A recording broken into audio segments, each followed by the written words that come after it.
This morning, France's parliament passed a plan mandating so-called green passes, or proof of vaccination, for all healthcare workers. France already requires the passes for citizens to get into museums, restaurants, or other large gatherings, a move Italy made late last week. But thousands of protesters voiced their concerns over these restrictive moves across multiple countries. Joining me now with the latest from Rome, Claudio Lavanga. Claudio, we see these protests over these green passes, but overall, is it effective in motivating people to get the vaccine?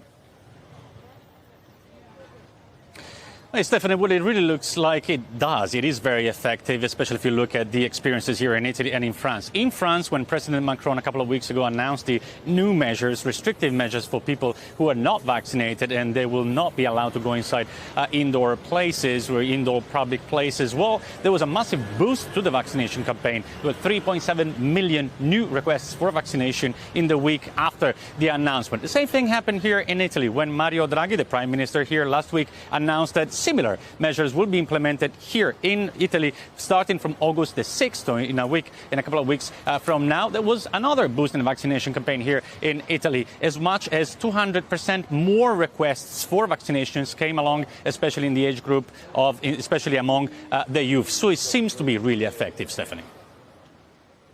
3.7 million people, that's a lot more people than we see out there protesting. You want to do fun stuff? Get the vaccine. We know here in the U.S., vaccine hesitancy is tied to politics. In Europe, what are the reasons Europeans are not wanting to do it?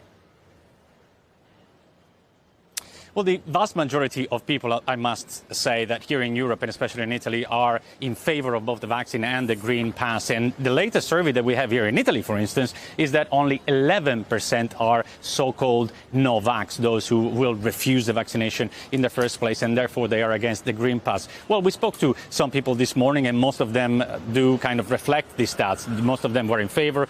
They were vaccinated, they were in favor on the green pass. And then we spoke to a young person who seemed to embody the fears of those who don't want to get vaccinated. And those are people that really believe most of the time these conspiracy theories that go around the internet especially. And this young person was telling us that essentially thinks that the vaccine is too experimental, that it hasn't been tested enough. And he said that he's really against the green pass because he feels like that his fundamental right and freedoms are being violated.